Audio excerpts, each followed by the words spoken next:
All right, so today we're going to look at Tesla, Cool. like through this really specific lens. We're going to be looking at it from the perspective of this guy, Christopher Tsai, Okay. who's like a major investor, Yeah. and he runs this firm called Tsai Capital. Gotcha. And they manage, a pretty significant chunk of change. Like last we heard, it was something around $137 million in assets. Oh, that's a lot of money. Yeah, so, he's not just some random guy on Twitter. Right. Like, this is someone with skin in the game. Yeah, for sure. And what makes his perspective on Tesla, like, really interesting right now Okay. is that his firm, Tsai Capital, they have this, like, massive holding in Tesla stock. Right. Like, a lot of shares, something like 75,000 shares, according to their latest filings. So he's pretty invested. Oh, yeah, good time. Literally. Yeah. And all this is happening at kind of a crazy time. Oh, yeah. It's about 2 months into Trump's second term as president. Right.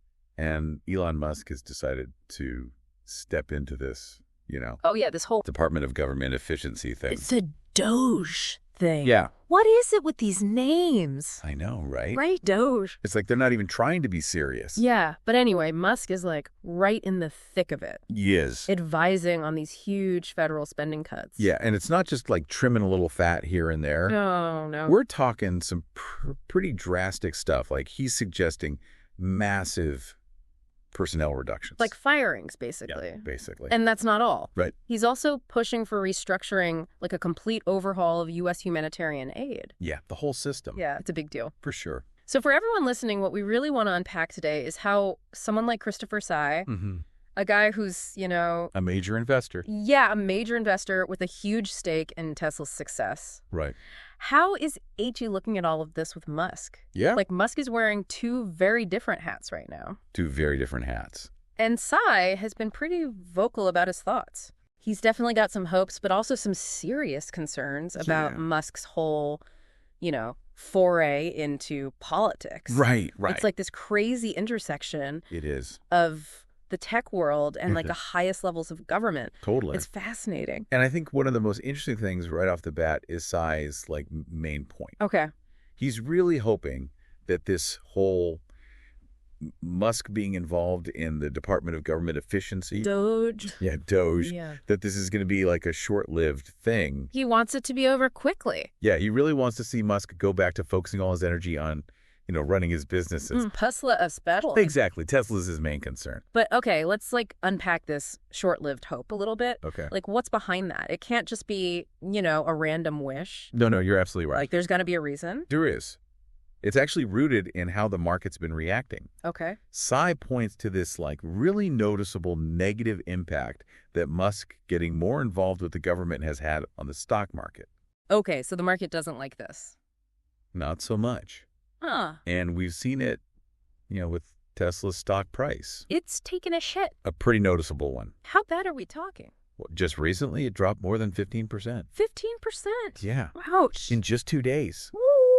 Yeah. So that's definitely got people's attention. Yeah, 15% in 2 days. That's a huge red flag. It is. And Right? it's not just some abstract financial thing either. What do you mean? Well, around the same time that the stock was tanking, there were all these public protests happening. Really? Yeah. And there were even reports of vandalism at some Tesla dealerships. People were vandalizing Tesla dealerships. Yeah, it was pretty wild. Wow, so this is serious backlash. Yeah, it seems like some people are really not happy with Musk's government gig. And the market's reacting too. Oh, absolutely. Like a 15% drop in 2 days, that's a massive signal. It says investors are spooked. Definitely spooked. And Tsai actually makes this interesting comparison. Okay. He points out that back when Musk first bought Twitter, Or X now. right at X now. It's hard to keep up. I know. But anyway, when Musk bought Twitter, Yeah, back the then. market had a similar freakout. Exactly. Like this negative reaction happened then, too. So this is like a pattern. It seems like it, yeah. Whenever Musk's attention gets pulled away from Tesla, Mm-hmm. investors get nervous. They do. And Tsai even said it outright, like in his own words. He said, the market is reacting unfavorably to Elon Musk's recent involvement in politics. So he's basically confirming what we're seeing in the stock prices and the protests and everything. Exactly. And I think for anyone listening, this really highlights this tension that can happen Okay. when you've got this visionary leader. Like Musk. Yeah, like Musk, who's at the helm of this publicly traded company. Tesla. Right, Tesla. And they have this immense influence on the market. Right. But then they also decide to take on this, like, really politically sensitive role in the government. Which could be distracting.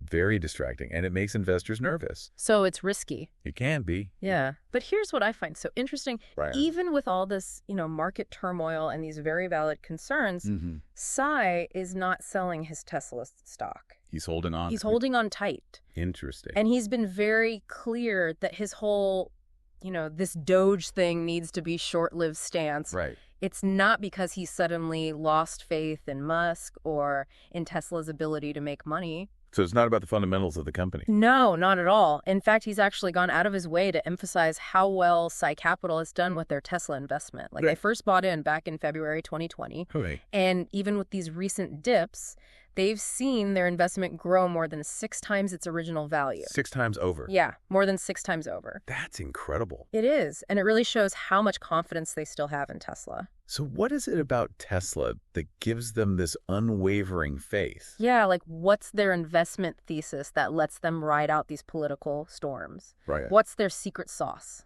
Well, Tsai has this interesting way of looking at Tesla. Okay. He's basically said that they don't see Tesla as just a car company.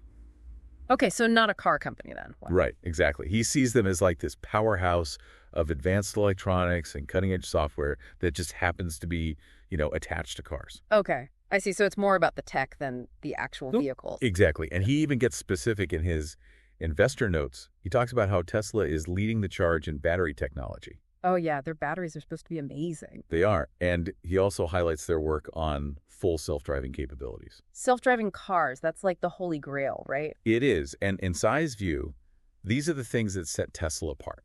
Okay. These are the things that make them more than just another car company. They're like a tech company disguised as a car company. Exactly.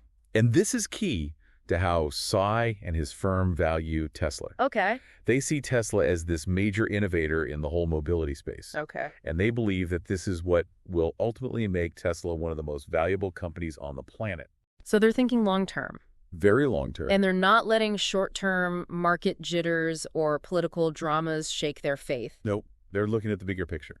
It's a pretty interesting strategy. It is. And it shows how some investors are able to separate the actions of a leader, right, from the core value of the company itself. So they're not throwing the baby out with the bathwater. Exactly. And it sounds like Tsai even kind of understands why Musk might be interested in this government role in the first place. Well, he does. He actually believes that Musk is sincere when he talks about wanting to, improve the government. Like, he thinks Musk is genuine about these reforms. Yeah, he does. Huh, interesting. But even with that said, Tsai still really hopes that this whole Department of Government Efficiency thing, Doge. yeah, Doge, that it's just a temporary thing. Like a side project? Yeah, kind of like some of those other, ambitious things Musk has taken on in the past. Like SpaceX. Yeah, exactly like that. Okay, so let's shift gears a little bit. Okay. And talk about Tsai himself. Okay. Like, his background is super interesting. It is. And it probably shapes how he sees all this stuff with Musk and Tesla. Oh, absolutely. So, first of all, his family has this, like, crazy deep history in the financial world. Yeah, they're like finance royalty. Yeah, basically. Like his paternal grandmother, Ruth Tsai, she was actually the first woman to ever trade on the Shanghai Stock Exchange. Whoa. Yeah, back in 1939. That's incredible. It is. And then there's his dad, Gerald Tsai Jr. Okay. He was like a super influential figure in finance. Really? Yeah, he eventually became the CEO of Primerica. Primerica. Yeah, which was like a major player in the creation of Citigroup. Wow, so finance is in his blood. Oh, yeah, definitely. And then, on top of all that, he's got this personal connection to the Trump family. Oh, yeah, that's right. Like, this adds a whole other layer of intrigue. It really does. So tell me about that. Well, Christopher Tsai was actually childhood friends with Donald Trump Jr. No way. Yeah, and he's even said that Trump Jr. was one of the first people he ever came out to about his sexual orientation. That's pretty personal. It is, yeah. And apparently he told Trump Jr. before he even told his own father. They must have been really close. They were, yeah, they used to vacation together, and their families would spend a lot of time with each other. Huh, interesting. But Tsai has mentioned that, as the Trump family got more involved in politics, Right. their paths kind of diverged. They grew apart. Yeah, basically. So where does Tsai stand politically? Well, he's a registered Democrat. A Democrat. Yeah. So that's pretty different from both Musk and Trump. It is, yeah. I mean, Musk has publicly supported Trump, so that's a pretty stark contrast. It is. And Tsai has actually said that he hasn't had a real conversation with anyone in the Trump family since January 2014.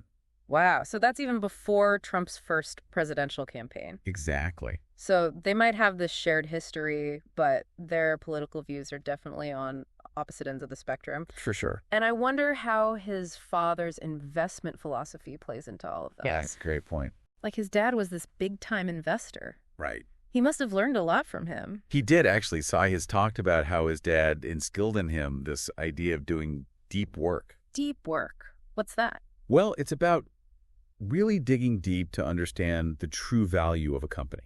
Like beyond the hype. Exactly. His dad taught him to figure out what was real and what wasn't. Okay. To look past the surface and get to the heart of a company's worth. And this is probably why Tsai is still so bullish on Tesla. I think so. Yeah, even with all the ups and downs, he's still focused on the long-term potential. So all this market drama, right? It's just noise to him. Pretty much. He's not letting it distract him from what he sees as Tesla's true value. Exactly. So we've got this picture of this major investor with deep roots in the world of finance and this like unexpected connection to the current administration. Right. And he's still super confident in Tesla's future, but he's worried about Musk's political adventures. Yeah, exactly. So where does all of this fit in with how the public sees Musk right now? That's a great question. And I think it's important to look at that because it might not be the same. Okay. Like there was this recent CNN poll. Okay. And it showed that 53% of Americans actually have a negative view of Elon Musk. More than half? Yeah. And only 35% see him positively. So his public image isn't so great. Not really, no. And that's totally different from how Tsai sees him. Right, like Tsai is still investing heavily in Musk's company. So it shows you that there can be this disconnect There can. between how the public views a figure like Musk Yeah. and how major investors view him. Exactly. And I think for anyone listening, this is really interesting because it gives you a glimpse into how these big investors think. Like they're not always swayed by public opinion. They're looking at things differently. They are. They have their own metrics and their own long-term vision. And it's not just about public image or the stock market going up and down. Yeah. There are real-world consequences to Musk's involvement with the government. Oh, absolutely. Like he's advising on some pretty serious cuts. He is. Cuts that could affect a lot of people. Yeah, we're not just talking about numbers on a spreadsheet here. No. Like Musk is suggesting big changes to things like U.S. humanitarian aid. Oh, wow. And international development programs. That's huge. It is. And experts in these areas are really worried. What are they saying? Well, they're saying that if these programs get cut or even scaled back drastically, it could have devastating consequences. For who? For the people who rely on these programs. Okay. Like the most vulnerable populations. So we're talking about potentially life-threatening situations. Yeah, it's that serious. And Tsai doesn't really talk about this ethical side of things, does he? Not really, though. Like his focus seems to be mostly on how all this affects Tesla. Right. But I think it's important for us to acknowledge the bigger picture here. I agree. Like Musk's involvement with the government isn't just some abstract financial game. No. It has the potential to impact real people's lives. In very real ways. Yeah, and that's something we're thinking about. Definitely. So to sum it all up, Quite. we have this really interesting situation with Christopher Tsai. Right. He's this big-time investor who knows the financial world inside and out. And he's got this personal connection to the Trump family. Yeah, this like weird, almost Shakespearean connection. Right. And despite all the craziness with Musk and the government, he still believes in Tesla. He does. But he's worried. He is. He doesn't want Musk to lose focus. And he doesn't want the market to turn against Tesla. Exactly. It's a delicate balance. It is. And I think for you listening, this whole deep dive really shows you how complicated things can get. It does. When you have these powerful figures. Like Elon Musk. Yeah. Who are leaders in the tech world. Right. And they decide to step into the world of politics. It's not always a smooth transition. No, it's not. And it raises all sorts of questions, like how much influence should these tech leaders have on government? And what are the risks involved? For everyone. Yeah, for everyone. The companies, the investors, the public. It's a lot to think about. It is. And it's something we all need to be paying attention to. Absolutely. Because this trend of tech leaders getting involved in politics. It's not going away. No, it's probably just going to become more common. I think so, too. So what do you think about all of this? Well, it definitely makes you wonder. About what? About what the role of these tech leaders should be in our society. Right. Like, are they just supposed to focus on building cool gadgets and making money? Or do they have a responsibility to use their influence to shape the world in a more positive way? It's a tough question. It is, and there's no easy answer. No, there's not. But it's a question that we all need to be asking ourselves. Absolutely. So yeah, I think we've given everyone a lot to chew on today. I think so. Thanks for listening. And thanks for having me. Until next time. See ya.